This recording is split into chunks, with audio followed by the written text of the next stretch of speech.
Good morning. आज की सुबह की कक्षा में जैसा कि आपको पता है कि हम कर रहे हैं इंग्लिश ग्रामर प्रैक्टिस।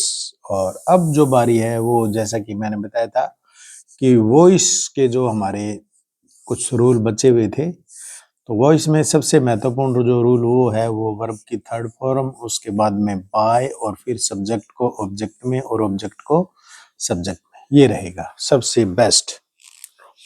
चलिए देखते हैं कुछ एग्जाम्पल। यदि हमारे सामने वाक्य में आ जाए, जब हम एक्टिव वॉइस से पैसिव वॉइस बनाते हैं और वाक्य के अंदर हमें मिल जाए हैज या मिल जाए हैव,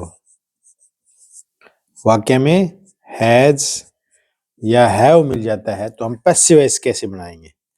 पैसिव वॉइस बनाने के लिए सबसे पहले तो ये है कि इनमें से एक का प्रयोग करना पड़ेगा, हैज या have, according to subject. Subject को देखकर आप इनमें से एक का प्रयोग करोगे, क्योंकि इसमें सब्जेक्ट को ऑब्जेक्ट में बदला जाता है और ऑब्जेक्ट को सब्जेक्ट में। और ऐड कर देंगे हम बीन, ऐड क्या करेंगे, बीन, और उसके बाद में जो मेथड लगाएंगे वो ये मेथड है, ये वाला, ये मेथड अप्लाई कर देंगे। कैसे, जैसे मैं कहूं we have won the match, we have won the match, हम मैच जीत गए हैं। तो इसका क्या बनेगा, अब इसमें ये सब्जेक्ट है और ये ऑब्जेक्ट है, हैव का प्रयोग किया हुआ है, तो ऑब्जेक्ट को हम सब्जेक्ट बनाएंगे तो क्या बनेगा, द मैच,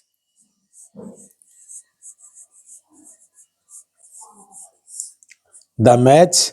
अब द मैच है वो सिंगुलर है, इसलिए यहां पर क्या लगाएंगे, हैज, क्या लगाएंगे, हैज, और ऐड क्या कर देंगे, बीन, हैज बीन, वर्ब की थर्ड फॉर्म रूल अप्लाई कर देंगे ये बड़ा, उसके बाद में बाय, और उसके बाद में वी आवर अस। यदि हम सब्जेक्ट को ऑब्जेक्ट में ले जाएंगे तो तीसरा हो जाएगा।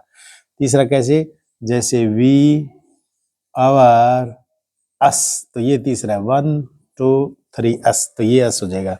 तो we have won the match, हम जीत गए हैं मैच, इसका रहेगा the match has been won by us, the match has been won by us. अब एक वाक्य आपके लिए है कि I have taken tea, I have taken tea, इसका जो पैसिव वॉइस है वो क्या होगा, आई हैव